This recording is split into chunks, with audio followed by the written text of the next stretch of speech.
All right. Welcome to the Football Friends podcast. For yet another week. Yes. I'm your host, Gage. I'm joined here by Paddy today. And no Ash. Again, no Ash, unfortunately, but... If you're listening, we miss you.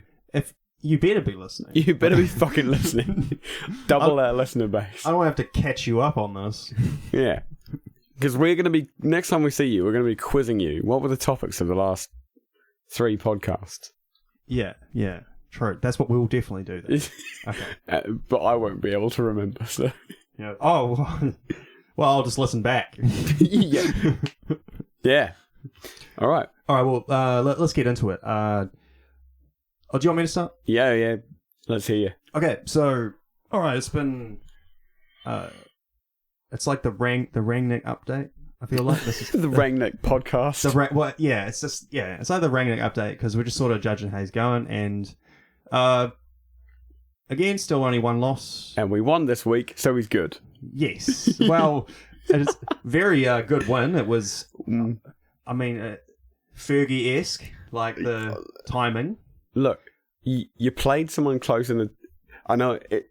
We can revise this all we like. You played someone close in the table to you, above you in the table.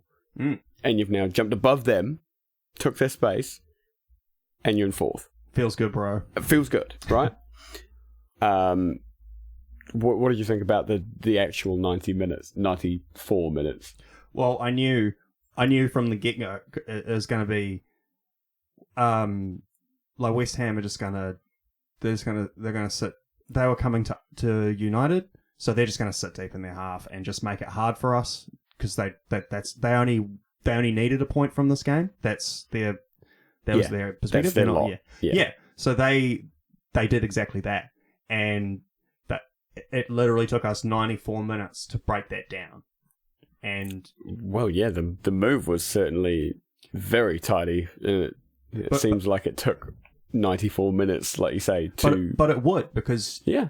Think about the midfield battle between those two teams and how West Ham is unbelievably superior. Like, Declan Rice and Thomas Suchek is like the...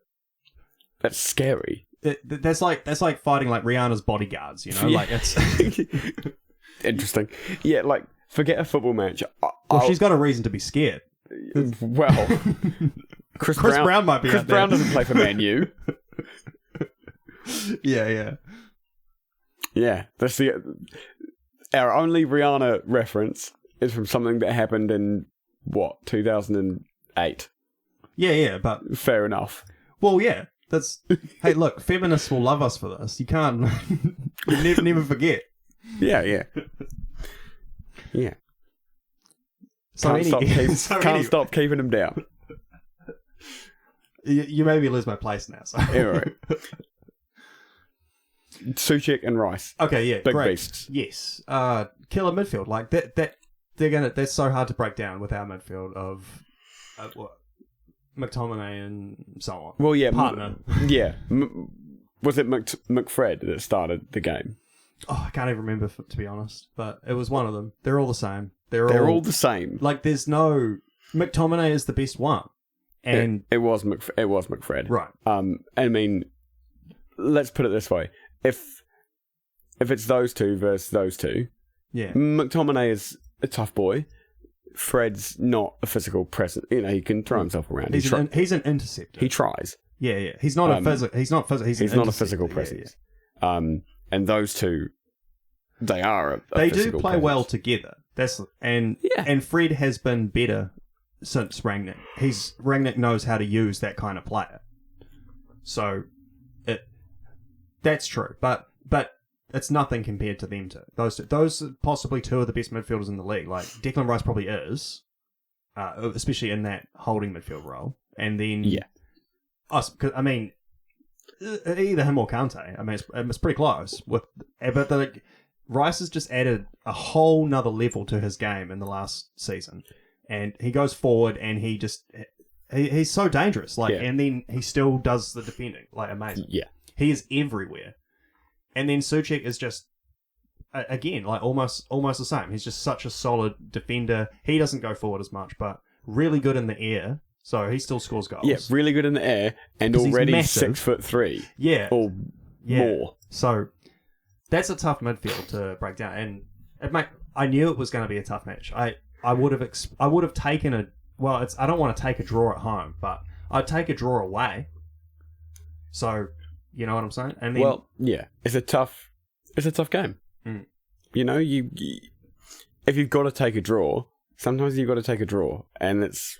you know, bit naff. I think the win was really important because it probably was a turning point, I guess, because West Ham have been a very tough team this season. They're a good team, and they knocked us out of a cup as well. Bit of revenge. We got a bit of revenge, yeah. With Aston Villa, we did the opposite. Yep. Yeah. That was FA Cup, right? So you beat them in the FA Cup and then drop points to them in the league. Yeah. Villa. Yeah. Yeah, well... yeah. So, I think that win is good. That's going to spur us into the next game. You know, that heads held high. Yeah. I like that. But however, I mean... So, yeah, this last goal, you know, 93rd, 94th minute. Yeah. Something like that. Martial... And then he makes this great run and picks it up and then lays it out to Cavani, who slides it across. Perfect pass. Perfect pass across goal. Rashford just taps it in. Easy as goal. All three of those players were subbed on. So that's clever. Yeah, very good. Obviously, when one of your subs, even if one of your subs was, say, Martial in that situation, you take a bit of credit as a coach and think, yeah, I did that. Yeah, but it's also all three. All three, yeah. Yeah.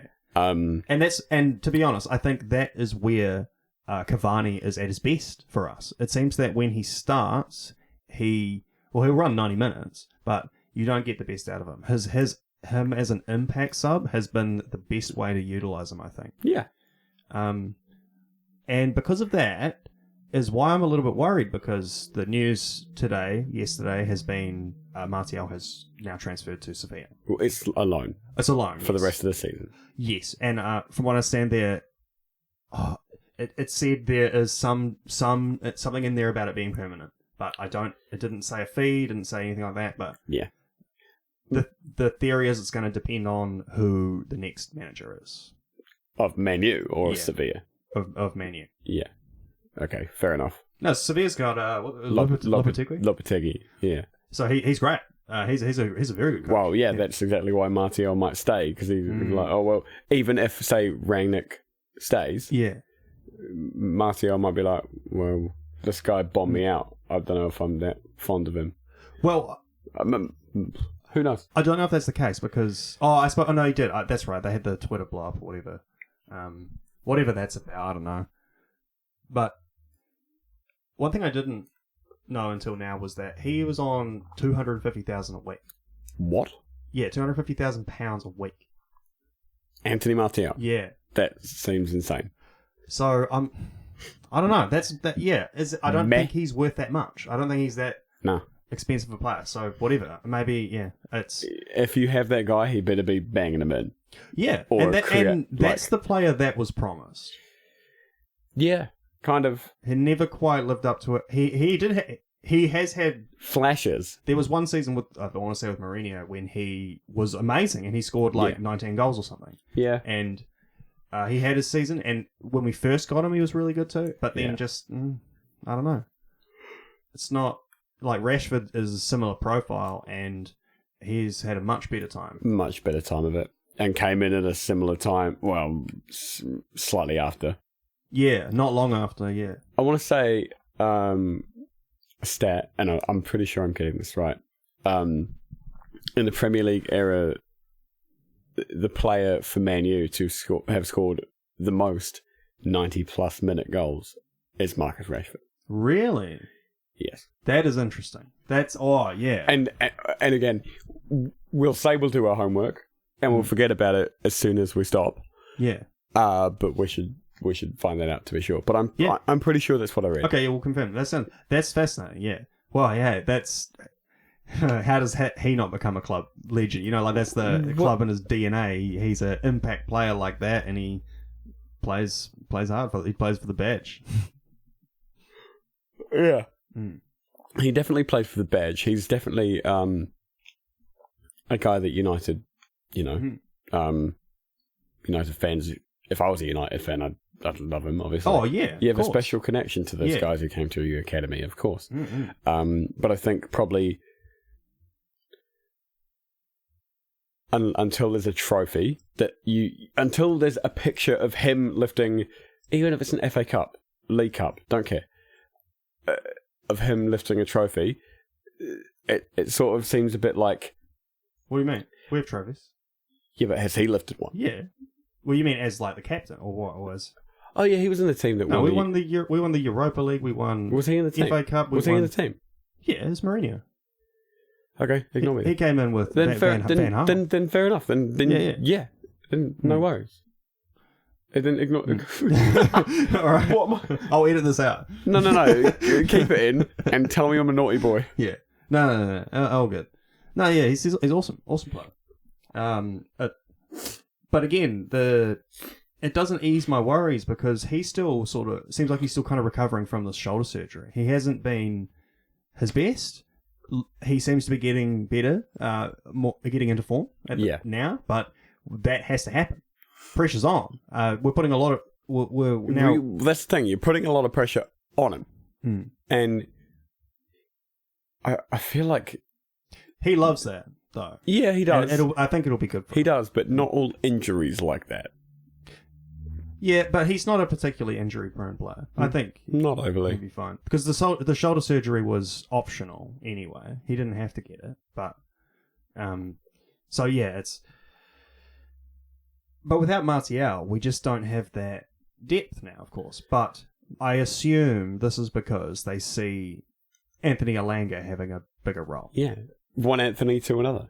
True. Yes. Yeah. Because apparently we are trying to loan out Amad Diallo. So it's interesting that Amad Diallo came to the club and is... He wasn't first team ready. Hotly tipped though. But still not first team ready, building up to it. But in that time, Elanga has been a child and surpassed him. Been a child. And, he was younger than him and then just blew past him and now he's in the first team. Yeah, but did Diallo transfer in at the start of this season? Is that right? No, it was a while ago. It was last season. But when he came, he was 16. Yeah. So, he's still young. He's not even 20 yet, I don't think. Yeah. And then... I mean, that's the thing. When 18. When you're ready, you're ready. And, the coaches, Rangnick, they watch these guys every day. So, if you can rely on them to make the decisions, right, then they see more than what we do, and maybe there's technique issues, maybe he's immature, maybe who fucking knows. Yeah, I'm sure there's a reason, and to be honest, I think that Amad Diallo will break into the first team as well. He'll get there. Yeah, so I think after this loan move will probably be quite good for him. He has already played for United and looked good in these games that didn't matter. Unimportant games, yeah. So, look to see his development. But then if he's going to go on loan, that's it. We're literally down to, we have Elanga, Cavani, Ronaldo, and Rashford. And then I suppose we've added Jadon Sancho, but he's not necessarily a prolific goal scorer. Not hitting the ground running either. He is getting there now. Yeah. But he took a while. And that's usually what happens when a player transfers from the Bundesliga. Usually it takes a whole season. From any league, to be honest. Yeah. Yeah. So if he can do that in 6 months, that's great. Yeah. I mean, of course, there are some world-class players that just like that. But that's how you know. Yeah, that's how you know. Yeah. And he's still very young, He's not that player yet. No. But, insane potential, obviously. Yeah. I mean, Guy's a maverick. But yeah, so I'm just worried that we're a little bit light up the top now. And you're also worried that there's no midfield. Yeah, well, we haven't had this midfield move. Did I already say that off camera, or was that? Yeah. Did I record that? Like, yeah, it's the 27th, and we still haven't made a sign. Still haven't got fuck all. And we've known that we needed a midfielder when we had August. Ollie. Like, yeah. Since the postseason. Yeah, so it's kind of disappointing. It could be something that just happens deadline day because it just, for whatever reason, our deals take extra long because there's all this extra sponsorship deals and all sorts of junk that goes into it.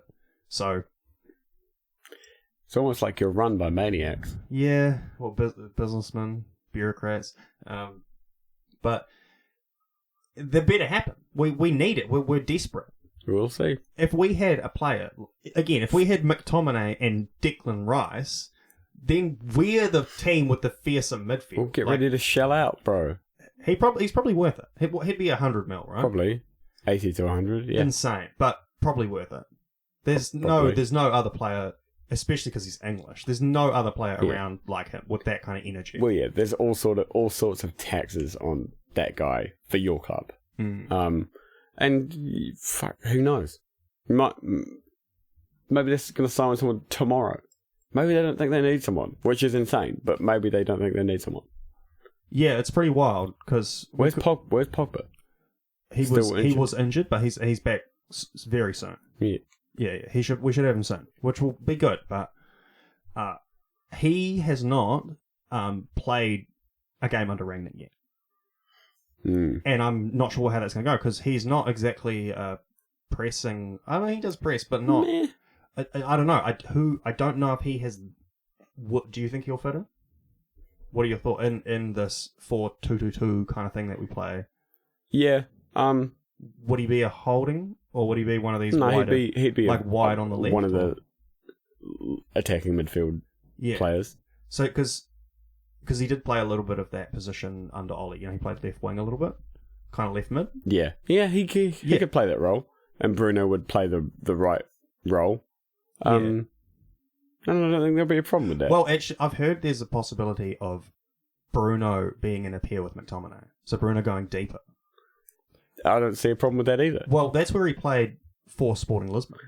Don't see a problem with it. He only came and played 10 for us because he started scoring goals. Yeah. And we were just like, we don't have anyone else to play 10, so... Well, yeah, there was a gap. Yeah. He was good at the position. Yeah, well, there was no one to play 10. It was Juan Mata, you know?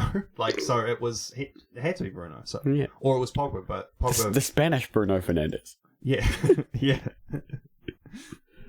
Yeah, so, look, that's it. We need to see a move. I don't care if it's that guy, Hidara, or whatever, the guy he likes from Leipzig. Amada Hidara, midfield. That's cool. The other one was the guy from Mönchengladbach, Dennis Zakaria. Good player. I don't know. I think he's available on a free as well. No, yeah, he's available on a free at the end of the season, but we would sign him for like 5 mil right now. That's the deal I've worth. Yeah, and he will go. There will be a team that will cash in. Someone should grab him now. Well, what I've heard, and this would be something good to look up in stats as well. He's a naughty boy. No, his defending is actually not flash. Yeah. He is a physical presence. He's fast for a midfielder. He's got good ball movement, dribbling and stuff. But apparently his defending is where he lacks. Just kicks people. Yeah, like I'd be fine with that. Like that's the one we want. We want the bastard. Kick people. Yeah. So, Dennis Bastardo. Get him in. Just see how it goes. So buy Granit Xhaka. So Rangnick, if you're listening, sign Granit Xhaka. Or sign a good midfielder. Do it. Yeah, Ralph Rangnick, if you're listening, I'm in a fever dream. Yeah. So good on the pitch and not so great off it. Is your summary of Man U so far? I don't know. I can't really argue against the results because they've been good. They've been good now. So It's just I feel like we're running out of pieces. Running out of pieces. Is that a phrase? No. Well, I don't want to run out of pieces. That's Reese's Pieces. like you imagine the metaphor. You're doing a puzzle and you don't want to run out of pieces, right? Because otherwise there's gonna be holes. Yeah, in the middle of your puzzle. Yeah. See, you get it. Yeah, cool. All right, well, I think I've talked way too much. Yeah, so I totally agree. Yeah. So, well, let's move on to how about your boys? I talked for way too much. Perfect. Right, well, since we recorded last, we played twice. And I'll do the first one first. Mm-hmm. We played Arsenal in the second leg of the League Cup. And going into this, I was obviously nervous because... The first leg was 0-0 at Liverpool. At Anfield, yeah, that's right. And that was the first game in long time that we had been held goalless at Anfield, and Arsenal did it with 10 men for most of the game. Yes. Who got that red card? Xhaka. So, imagine my shock. Yeah. I saw. Okay, you want something amazing? Always. I think it is 6 seasons or 5 or 6 seasons at Arsenal. It's not about red cards. Oh. Granit Xhaka has written 19 Instagram apologies. What? So, like, a mixture of to the fans, to people, to like to his mum. Yeah, to his mum. I'm sure there was probably one in there to his mum. So he had to publicly apologise 19 times. You're saying? It was much less that he had to. It's much more that he did. I don't know. 19. 3 a year. Like, I would have more respect if it was 19 red cards. In 5 seasons. Yeah, that's pretty rough, eh? Maybe not. Yeah. By the like 18th or 19th, it's just soz, lol. Yeah. G. 19. Yeah, that's a lot. That's a lot. It's like 1 is quite a lot. Yeah, like just don't apologize. Just don't apologize. Like, doesn't matter. Well, no, he probably had to apologize to the fans. That's the only way you can do that, unless it's like a press conference. But 19. Yeah. Okay, so but look, there's the time when you like threw the armband down and like swore at the fan. He probably did about 4 for that one. He probably did about 4 or 5 for that one alone. Yeah. So anyway, Granit Xhaka, wonderful man. Big brain move in that first game. They were like, "Oh, if I'm not on the pitch." Well, then they won't get scored again. No, then won't concede. Then I won't suffer the humiliation in the second leg when Diogo Jota, the Slotter, nails 2. Sorry, I got one more. I know you're trying to move on, but I got one more. All right, come on. No, it was like once Xhaka's off the field, the Arsenal players can actually relax and they play well. Yeah. They write an Instagram congratulatory speech. Each of them. Yes. But now this fine Portuguese man. Probably the best Portuguese player in the Premier League, I think. That is such a bold claim. Thank you. There are so many. Yeah. And he's the best one. So yeah, first goal looked a bit suspect. I don't know. He's sort of leaning back. Just see it, and he shot near post. Not like believe in the near post, but he shot near post, and it kind of goes a bit slow, and Ramsdale doesn't see it until it's basically like at the 6-yard box. It's through a bunch of legs. Yeah. And he's just sort of caught flat-footed and waves a hand at it and doesn't get anywhere near it. Well, gets relatively near it.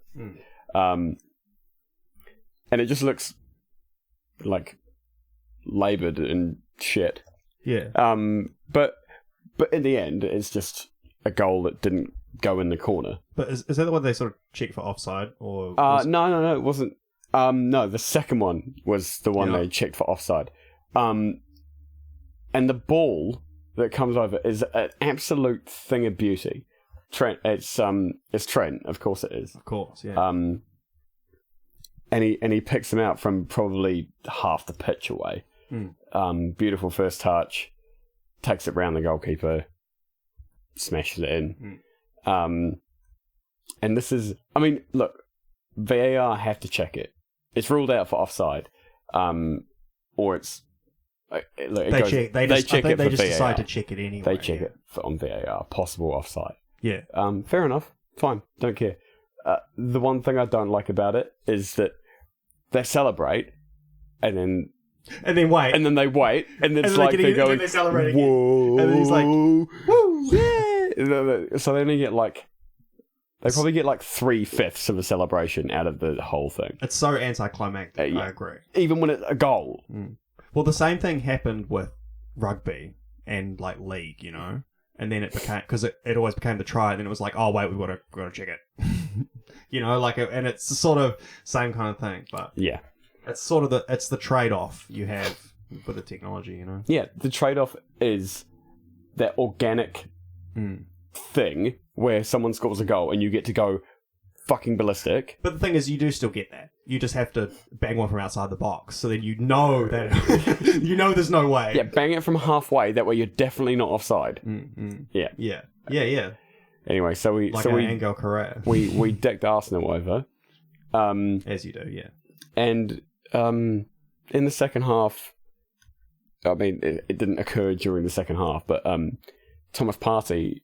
Thomas Partey had a very bad week. Yeah. He was like, well, granted, Jack is not here. Someone's got to take his role. Well, not only that, his Ghana team got knocked out of AFCON. We'll come on to sort of some of this later. Teaser. Yeah, teaser. Spoilers.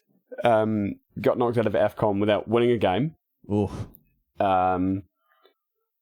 He took a special private flight home to play Arsenal's second leg. And in the second half, he got 2 yellow cards and got sent off. So Thomas is very much not having a party. No reason to party. Yeah. No, Thomas, middle name, not having a. Yeah. Unfortunate. You say unfortunate, but he very much brought it on himself. It was foolish. His silly little boy. Yeah. So we're in the final, and that's a month away today. And who do you play in the final? Chelsea. Okay, interesting. There. Yeah. I really want to win. Mainly because I really want them to lose. But mainly because I really want to win. Yeah, get some more trophies. Yeah. Well, one. Yeah. And I know all of our January games are over, and this is our best January. Our second best January since Klopp came in. January's typically quite a bad one for us. And because we have some African players. You don't have your 2 best players, and you still Yeah. Well, we're next game, Premier League game is Leicester. We have an FA Cup game in between. Next Premier League game is Leicester, and we'll theoretically should have everyone back. Okay, but before then, there has been another game in between. We played Crystal Palace. Yeah, Big Paddy V. We visited Big Paddy V, and I want to say that it went pretty well. I'm pleased. Because we won the game, but we gave away some really naff chances. Matip didn't seem at the races, but complacency. Possibly. But thankfully, someone who was at the races was our goalkeeper. Alisson had a 10 out of 10, and was absolute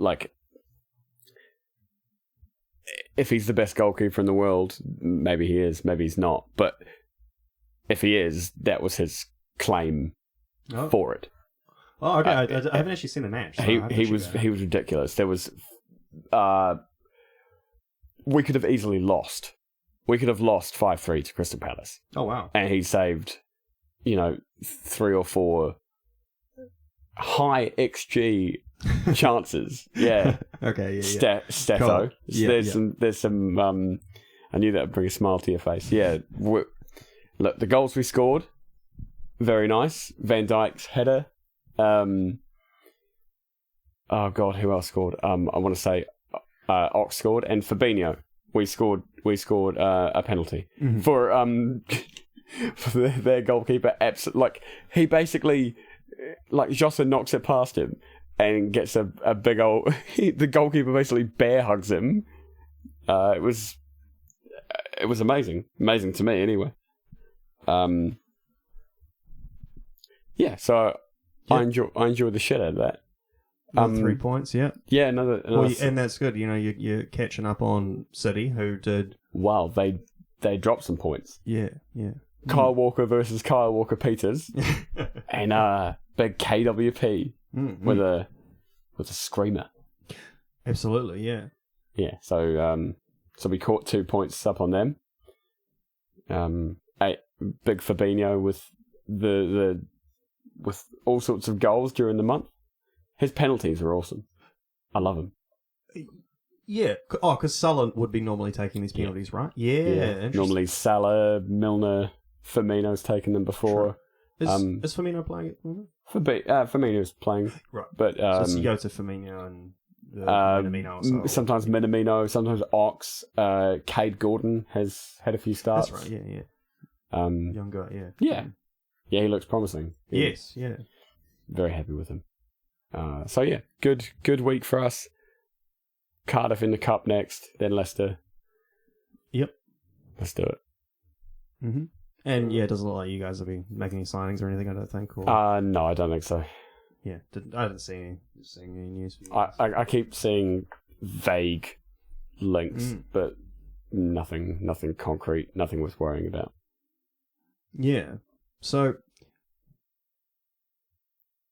yeah, like I said, this is the same week that City have dropped points, and then you guys don't even have your best two players. You're well, that's right. That's good. That's what we want to see. The only game we didn't win this month was the first leg of the League Cup. Great. I mean, which now doesn't matter because we're in the final. Mm-hmm. Yeah, sweet. That's good. And so City draws with Southampton. 1-1 with.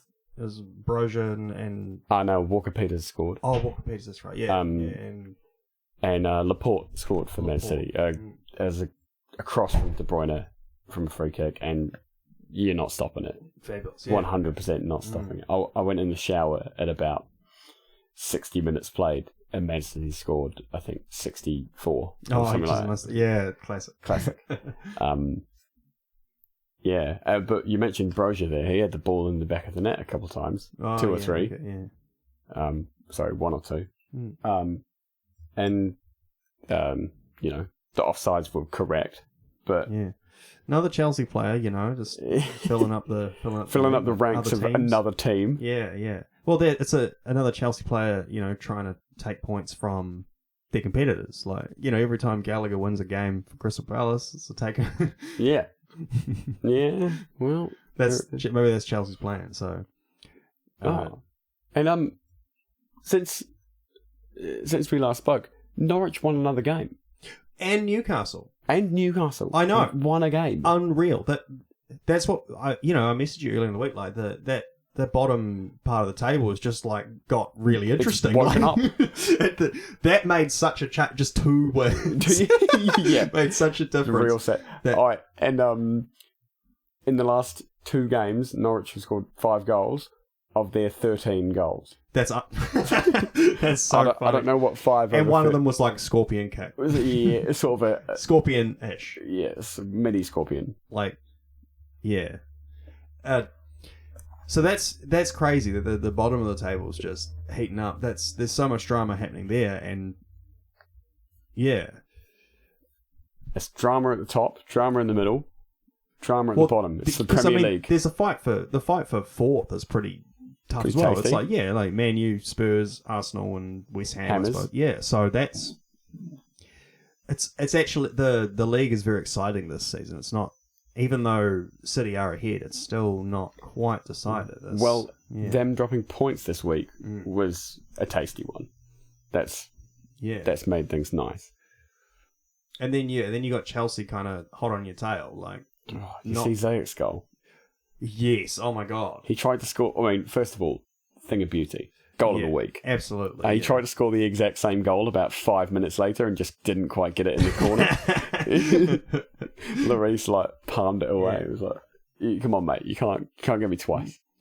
It's good that. Oh yeah, no, it's not good, but that it's it's a thing. It's a thing that Ziyech is actually sort of becoming getting used to playing for Chelsea and becoming a good player because he was sort of a bit average for a bit, and now he seems to be interesting that he's not away with Morocco. True. Maybe they just don't. Who knows? He might have said, "Oh, I mean, he's not. Maybe he's just like, no, I'm playing for Chelsea." Yeah, maybe. Turned him down. Who knows? I'm in the first team now. Yeah. Anyway, so we've mentioned Morocco there, and that probably leads quite nicely into So if you haven't seen it, you won't believe it. You must look up Hakimi's free kick that he takes and scores for Morocco against Malawi. Winning goal. Winning goal. Yeah. Insane free kick from, how far would you say it is? Like 30? 30? Yeah. Like low 30s. And they're just absolute perfect hit. He hits it pretty hard and it just dips and curves perfectly, top corner. Keeper dives the right way, right for it, everything. Not a chance. Never going to happen. Yeah. Guaranteed goal. Insane. And you can see the entire team mobs him. Yeah. And then it's like, that was... off the mics, you called it Ibrahimovic-esque. Well, it reminds me of that Ibrahimovic penalty that he took from very far out. Oh, yeah, the one for... I want to say it's for Juventus. Yeah, he's probably further out, slightly further out than Hakimi. Yeah. And it's a bit more in the middle of the pitch. But he just kicks the shit out of it, and it goes... It's a bit straighter, but it just goes straight to the top corner. Big fan. Yeah. And that's the one when he's just like screaming afterwards. So like he's like yelling, shouting, and like waving his arms, and the whole team's like trying to celebrate, but he's like not even paying attention. Fuck you. Yeah, he's too busy. Like, someone else kicked the ball, calling out the haters. Like, yeah, calling out the haters. Yeah. But yeah, so that's it. The Africa Cup of Nations, their round of 16 has just concluded. Yeah. And so I suppose I'll quickly... Should I just quickly read off the teams that have made it to the next round? Yes. Yeah, and then we'll go through the results of, just some of how they got there. So, the teams that are through and will be versing is Gambia versus Cameroon. We have Burkina Faso versus Tunisia. We have Egypt versus Morocco. And then Senegal versus Equatorial Guinea. That's a big... I don't think Equatorial Guinea have been there before. Yeah, and I wonder if... Does that mean that... Like at the tournament? It probably means that if Egypt and Senegal both win, that it'll be Mane versus Salah versus Mane. Well, they've both played pivotal roles for their teams so far. Salah took the winning penalty this morning for Egypt, knocking out the Ivory Cup after Eric Bailly missed. Yes, and... that's a great subtext. Yeah, and... some are saying it's worse. Some are saying he tried to do like a no-look. Bailly? Yeah, I haven't seen the highlight, but you can't do that. But that's what I've heard. Apparently he tried to do like a no-look and then fucked it up. Is that the opposite of kicking the shit out of it? Yeah, he doesn't know the balance. He doesn't know. It doesn't know. Yeah, which post is the near post when you're taking a penalty? Yeah, so yeah, Ivory Coast went out. Knocked out Ivory Coast. That's kind of That was the big one. That was the tie of the round. Yeah. Well, Senegal's game, I think it was the 50-something minute. Mane gets clattered in a challenge. Oh, I think he went to hospital afterwards. He might have got concussed. Oh, really? Then he scored. He stayed on the pitch. What? Oh, right. So after. So he got up and tried to walk it off or whatever. He scored. And then... scored the penalty. Was it? No penalty. So he played on for a bit, running and... Yeah. And he scored. And then he scored, and then 5 minutes later he came off. So did he want to come off? Or did he ask to come off? I think he just asked. I don't think he could carry on. Oh, so yeah, concussion. Yeah. Sometimes it takes a minute. Like I've had to catch up with you. Yeah, it can. It really can. I've had that. Yeah. Yeah. Shit. Well, but he's okay now. Unknown. Oh. But I don't think it's going to be serious. But if he's concussed, obviously he might not play the next game. Next game, yeah. Rough stuff. Rough stuff. Go forward. Go what? To the quarterfinal. The next round? Yeah. What's that? What do you want? There's a tie in there. That one. What? Burkina Faso, Tunisia. Yes. See, Tunisia knocked out Nigeria, who were, hotly rated. Yeah. Burkina Faso, I don't think have ever been to this stage of the tournament at all. Right. So that's. Well, I can't even. Who plays for Burkina Faso? There's Bertrand Traoré. Yeah, that's about the only one I can think of. About the only one I can think of. Yeah. Well, because at least I know. Tunisia has our boy, Hannibal Mejbri. Is he out there? I believe so.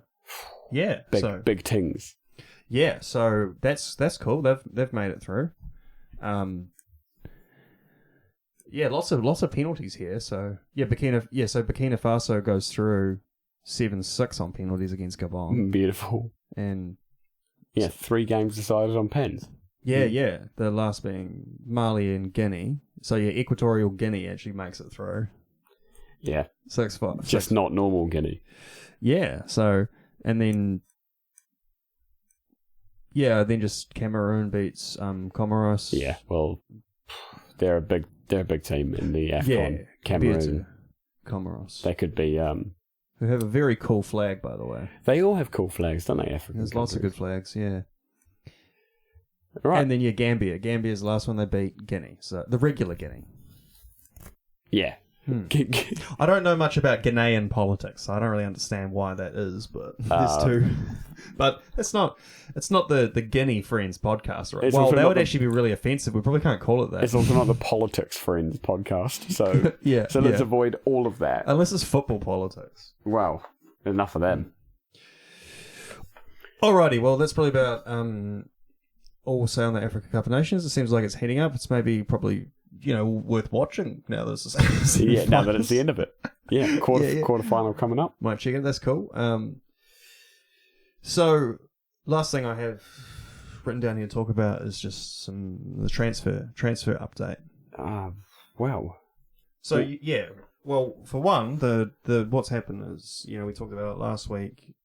Luca Dean or Digne, however you want to say it, has transferred to Aston Villa. And he has earned himself player. What's it called? Player of the week. Team of the week. Team of the week. FIFA. Yeah. Is he? So he made team of the week first week at Aston Villa. Well, just see what happened. Tell us. So in that game, Yerry Mina, who's about 6'4", stood over Buendia, who's about like 5'4". Yeah. And at the corner, which Luca Dina takes, straight onto Buendia's head, scores. Shortest man on the pitch. He's not. The only way it would have been made better if he was marked by Yerry Mina. Yeah. And they won 1-0.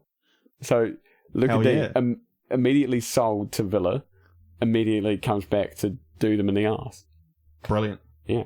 Brilliant. I love it. Yeah, that's amazing. And then great set piece delivery. That's Well, that's something he's been known for. One of his specialties. Yeah. You need it, and there we go. That gets you goals, man. It does when you have a specialist like that. Yeah. So great move. Even if you're aiming at a midget. Yeah. Well, that's like when I sent you that the Fiorentina game the other day. Oh, Torreira scores a header. Yeah. And he's like the shortest player ever in football. He's like 5'2" or something. Is he 5'2"? He's tiny. You could throw him. Yeah. And he scores a header. Yeah. Football's wild, man. What the fuck? I love it. So have there actually been any more transfers? I feel like there has. I feel like there's been no major ones. Speaking of Gabon before, Yeah. I feel like Aubameyang is going to be cut. I've heard this. I've heard that Aubameyang has been, like dropped from the squad. Like axed. Yeah, just saying that we're not going to use you. And so that's why Arsenal are furiously chasing Vlahovic. Yeah. But the latest I've seen on that is it looks like he will go to Juventus. Yeah, who are just this Italian vacuum cleaner who hoover up all of the players in their league who are worth anything. Yeah, and that way he can still carry on, this year's goal scoring record. He doesn't have to, swap to another competition. Yeah, exactly. It's like, I got 30, but some of them were over there. Yeah. Well, it'd be cool if you're the top goal scorer in 2 countries. Well, no, like in 2 different teams in the same season. Like, well, he scored half the goals for. Just go to Newcastle. Yeah. So I think Arsenal might miss out on that though, but they might have to find someone else because it's just Lacazette and Martinelli. Yeah, and I've seen it. Who's their other one? Eddie Nketiah. Yeah, I've seen him lead the line as well. Probably not. They're not all exactly number 9. They're not really. They have some. It's like they got a few young guys, and they were like, "All right, every young guy we produce is amazing."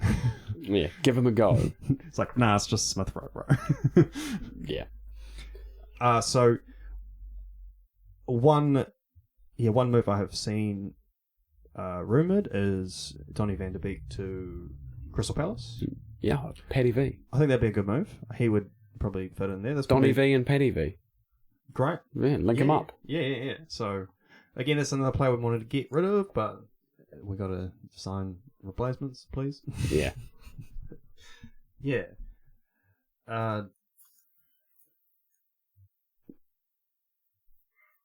Yeah, I think that's about it. It's either got to be he starts bucking his ideas up and playing, or you sign a replacement straight away. I think it's just too late. I think it's the damage is done. It's fair enough. Yeah. And I don't think, I don't know. It seems to heat up around the 31st, and either it happens or it doesn't. Well, I think there'll be a bunch of deadline day signings because, like I said, like we said with the Dennis Zachariah, he's on a free, or he can go for 5 mil or something. So deals like that will be like last minute. Will be like flying out. What's the best club that's going to offer me something? It's like what? Yeah, what can I do? Yeah, cool. And a lot of those things will be. Well, I think the way they do it is like when you negotiate a deal, you can like agree player terms before you even make a transfer offer. Of course. Yeah. So then when the transfer offer, as soon as the transfer offer is accepted, the deal's done. So like it's, I'm sure there's a lot of that going on. Yeah. And a lot of, quite a few players need quite a few teams need defenders. Definitely. Yeah. So, everyone needs 4. Yeah. So at least. Everyone's looking for another centre back and things like that. So, players,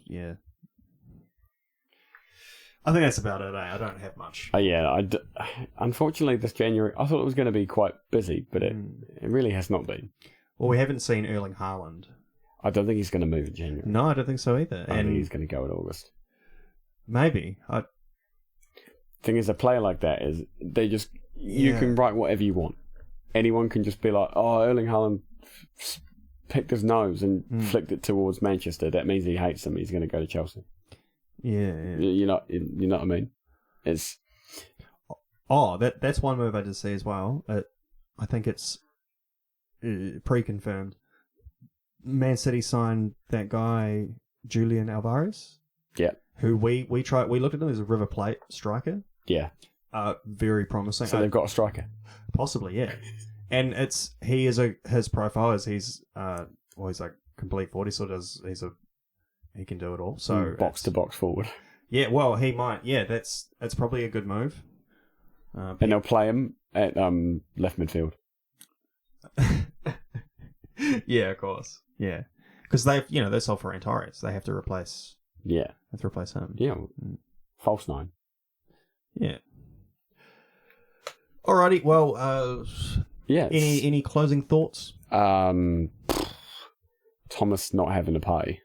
Yeah, definitely not. That's all I've got. Yep. Yeah, okay. Well, we'll end it there then. Like and subscribe, everybody, and we'll catch you next time. And Ash, come back, for goodness sake. We miss you, Ash. Yeah. We need you. Give me a cuddle. Mm. Bye.